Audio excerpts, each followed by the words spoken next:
magandang tanghali. Kumikinang na ulo, Diego Bandido. Magandang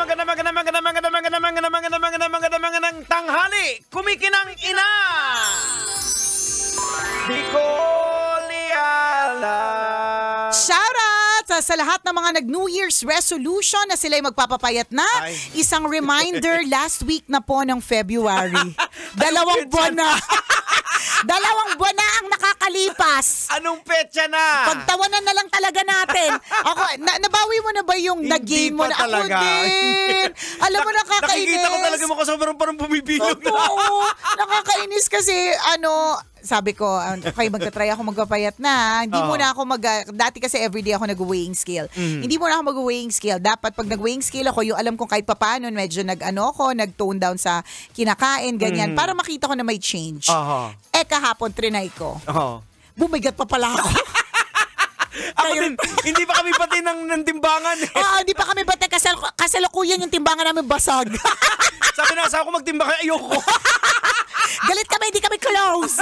Nakakaloka. Last week na ng February. Kaya nga eh. Ang bilis, di ba? Yun lang. Kaya summer na tayo. Summer na. Actually, minsan nararamdaman ko na din siya na medyo mainit-init na din talaga. Di ba? Ito na naman tayo, papasok na naman tayo sa season ng mga architect. Bakit season ng mga architect? Puro drawing ang mga plano. Naku, ilang taon na nga pala kami nagpaplano ng mga kaibigan ko ng outing. Hindi ba tuloy-tuloy? Ay, sa atin na nga lang eh. Ilang taon na ba tayo nagplano na mag-team building? Kailan pa yung huli? Oo nga. Kailan ba yung huli natin? Yung yung sa Cavite? Yung Cavite, yun yung naalala ko. Tagal na nga naman yung si Totoy Bato, kung ano yung niligo niya, yun din tinulog niya, yun din yung inuwi niya na damit. Isipin na lang natin si Totoy Bato ay foreigner. Kasi minsan na meron kami naging ganyan na bisita. Pagka gwapo-gwapo, alam mo yung talagang mukha hindi mo mapag-iisipan na madumi sa katawan. Hindi ko nasasabi madumi sa katawan sa Totoy. Grabe ka. Hindi, may sabihin. Sige. Explain mo. Ano ibig mong sabihin kay Totoy? Totoy Bato left the group. Yung katangi-tanging GC na kasama siya sa atin, baka mag-leave siya. Hindi, kasi ang sinasabi ko, ang utak ni Totoy Bato, utak foreigner. Yan, di ba? Okay. Very foreigner. Tama, sige. Kasi ngayon nga, meron akong I love you, Totoy Bato. Hindi kasi, ang classic kasi talaga ni Totoy Bato eh.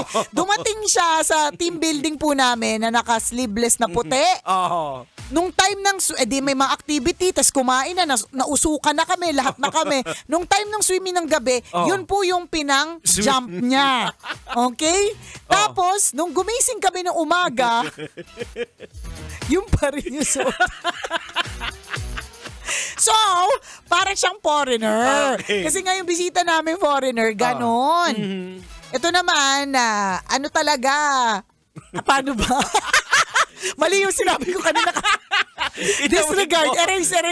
Hindi mo maiisip na parang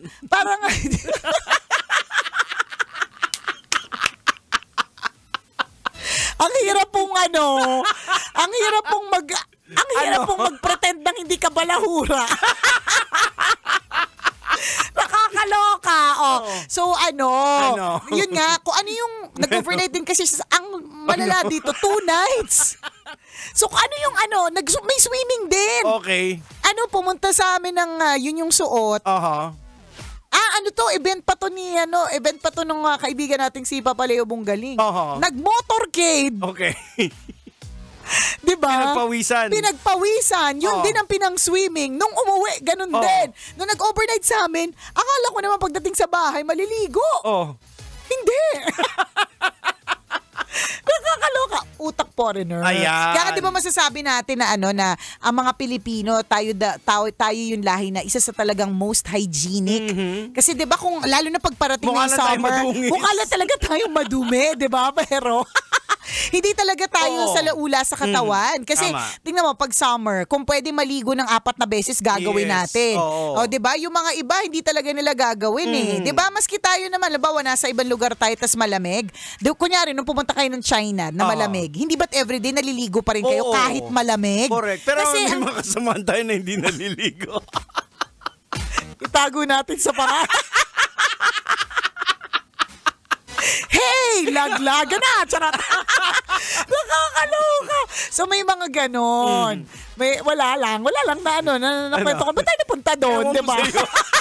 Hindi, napunta tayo sa topic ng ng outing. Tama. Diba? Na, ito na naman, ang bilis ng takbo ng panahon.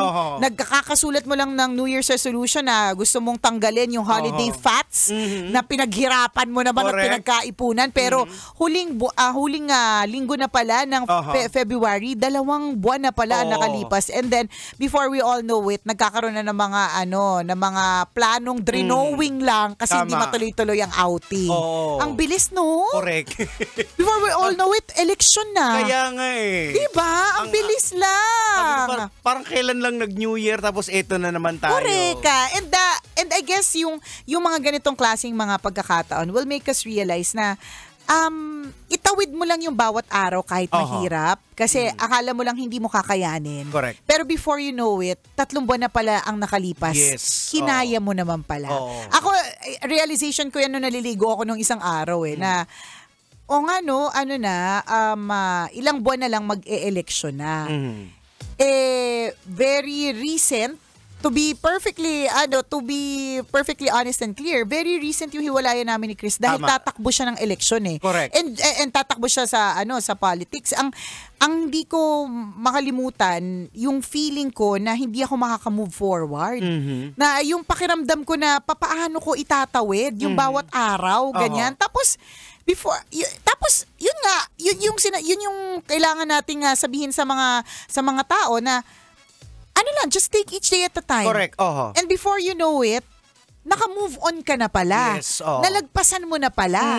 Kaya mo pala. Tama. Akala mo lang hindi mo kaya, pero kaya mo pala. Diba? Pareho lang din sa lahat ng mga breakups, mga broken hearts. Oo, totoo. I'm sure marami kayong lahat na ganyan. Kayo, ikaw na nakatutok ngayon, diba? Yung meron ka naging jowa na naghiwalay kayo, na akala mo hindi mo matatawid yung bawat araw na wala siya. Tama. Totoo naman yung feeling na yan. Yes. Very valid. Na papaano na lang yung bawat sandali na wala siya. Hindi ako mabubuhay nang wala siya. Linyahan natin yan.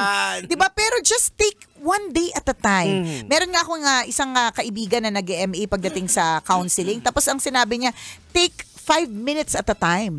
Sabi niya, ang importante naman sa buhay kapag kami pinagdadaanan ka, small steps, little steps, unti-unti lang. Correct. Kaunti lang. Tapos before you know it, nalagpasan mo na yung 10 minuto. Tapos nalagpasan mo na yung susunod na 20 minuto. Before you know it, 1 buong araw nalagpasan mo. Yes. Nang hindi mo naman ikinamatay na wala siya. Di ba? Ang problema kasi sa atin ko minsan masyado nating nilulook after yung sa future yung sa harap na supposed to be dapat ang i-deal natin yung present situation. Kung paano mo malalagpasan to. Especially sa mga problema. 'Di ba? Magugulat ka na lang, uy, ilang taon na pala tong problema. Nalagpasan ko, nandito pa rin ako. Pero may mga moment na feeling mo na wala na, tapos na. Dead na, tap out na. Ayoko na, wala na mangyayari sa buhay ko. Pero gulat ka na lang na hello, though nag-i-struggle ka pa rin. Correct. Pero nalagpasan mo. Yes. 'Di ba? Akala mo lang hindi mo talaga kakayanin, pero kakayanin mo pala. Yes, oo. Pero sabi nga, what doesn't kill you makes you stronger. So, hindi mo feeling mo lang ikamamatay mo kung ano man yung issue mo ngayon. Totoo yan. Tama. Kami ni Diego naranasan namin yan. Parang first hand. Oo, diba? kami mismo kung ano man yung pinagdaanan namin na parang feeling namin, ikamamatay ko yata yung stress nito. O ito na yata yung dahilan kung bakit tapos na ang lahat. 'Di ba? Pero hindi. Ako nga, munti ko na ginamatay talaga. Totoo din. Pero diba, in-heart attack ako? Correct. Not once, not twice, but thrice. Diba? Pero hindi. Hindi. Diba? So, itawid mo lang na yung bawat araw. Siguro yun yung pwede magpakalma sa'yo. Yung just taking each day at a time. Isang araw lang. Ayan. Ito lang muna ngayong araw lang na to muna. Diba? At isang pattern po ang ginawa namin ni Nicole na na nalagpasan namin itong mga problema na, kumbaga magkaibang problema, isang pattern lang ang nakita ko dito na talagang inilapit, idinulog namin kay Lord. Correct. Kasi may mga bagay na yung mga taong inaasahan mo, hindi ka matutulungan eh. Hindi talaga, O diba? doon mo makikita kung sino talaga yung totoo. Correct ka. And even yung mga taong gustong tumulong sila, wala silang magagawa. Totoo Kundi din kay Lord yun. lang talaga. Totoo. Only by God's grace kung bakit na itatawid. Tama. And it's also God's grace kapag may mga toxic people or may mga kaibigan, yung sabi mo nga kanina na hindi ka matulungan or baka hamaking ka pa Yes. or tatalikuran ka. It's also God's grace of pinapakita niya sa'yo kung sino yung totoo. O, Ayan. ito lang yung mga i-retain mo sa buhay mo, ha? Itong mga to, toxic yan, di ba? Tawag sa proseso na yan, proning. Di ba yung sa, parang sa kahoy. tinatanggal. So, tinatanggal yung mga sanga na wala ng pakinabang. Correct, oo. At sinusunog yan. Yan, oo. Sinusunog. Ibig sabihin, hindi na kailangan. Oo, para gumanda yung paglago uli ng isang kahoy o halaman. Tama, di ba? Ang ganda nga nung isa ko nga na nakita na parang meme or basta parang short video na sometimes kapag tayo ay may pinagdadaanan na problema, we feel like parang we are in the dark. Nakabaon tayo sa lupa. Yung parang ganun, ang dilim-dilim. Ang dilim-dilim sa paligid. Pero yun dun sa video na yun yung feeling niya, nasa loob siya ng lupa, tas ang dilim, mag-isa siya. Tapos nag-trust lang siya kay God, tas na-realize niya na kaya pala siya nakabaon sa lupa na madilim kasi isa pala siyang butil, isa pala siyang binhi na harvest ng napakaraming fruit. 'Di ba? Parang ganoon. So, yun talaga may dadaanan talagang mga madidilim para mas ma-appreciate natin at mas maging grateful tayo sa liwanag. 'Di ba? Same din sa process nga ng pruning. Kung ikaw halimbawa ay isang kahoy, yung baliin tanggalin niyo sa masakit din yun. Correct. Pero eventually, pag natanggal na yon, lalago ka na, gaganda na yung tubo ng mga bulaklak mo. Di ba gano'n naman sa skincare? Kunyari, nagpapakinis ka ng mukha. Susugatan muna yan. Correct, ang sakit-sakit, correct, kakaskasin. Totoo. Liha? Liha ba yung gamit sa mukha mo? Grabe naman yan. Liha talaga. Diba? Pero totoo. Lilihain. Basta sasaktan ka talaga kasi in order for the skin to form new cells. So kailangan talaga scrape off, matanggal. And the process ay hindi po the process is painful. Yes, Masakit yung proseso. Pero naman yung outcome, mas makinis, mas glowing. Correct. Yan, parang diba? puwet ng bata yung sa mukha. True, correct. Diba? Sarap-sarap pisil-pisilin. Diba? Kasi batang-bata sariwa. Ganon. At dadaan siya doon. Diamonds. Yan yung isa sa mga natutunan ko kay Madam Mayat de la Rosa of Mayat de la Rosa of Fine Jewelry. Diamonds and gold. Kailangan tapyasin. Ang gold kailangan tunawin, diba? Dumaan sa matinding init. Diba? Para lumabas yung gold. Yung magandang sing-sing. Yung makinang na jamon. Diba? Jamon, sabi nga ng iba. Ganun.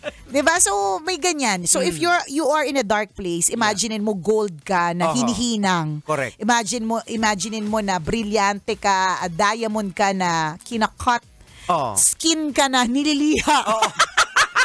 Parang minomold ka sa dapat na shape. Correct. Na best mo. Best sa'yo. Best kasi version of you. Kasi pinipilit mo na mag-shape ka ng, gusto mo maging turtle, hindi pala, mouse ka pala. Correct. Totoo. Kaya nahihirapan ka. A best version of you is to become a mouse. Diba? Pinipilit mo maging hippopotamus. Diba? Yung mga ganon. So, take each day at a time, malalagpasan natin. Before we all know it, tapos na po yung taon. Tama. At yung pinoproblema mo ngayon, sa pagtapos ng taon, masasabi mo sa sarili mo, "Hay, grabe, thank you Lord, nalagpasan ko." Ayan. O buti na lang wala akong ginawang masama sa sarili ko kasi kaya ko pala. Tama. Ganun. Apakabongga, di ba? Alright. Oras po natin. Oras para umexit muna for now. Mamaya, kwento na may Wagang Burnay. Ayan, syempre, hanggang dito na po ang Tambalang Kumikinang. Ako po ang kumikinang na ulo, Diego Bandido. At akong kumikinang ina mo, Nicole Liala. Kailangan pa bang i-memorize yan? Basic! Kailangan pa bang i-memorize yan? Love Radio. Basic!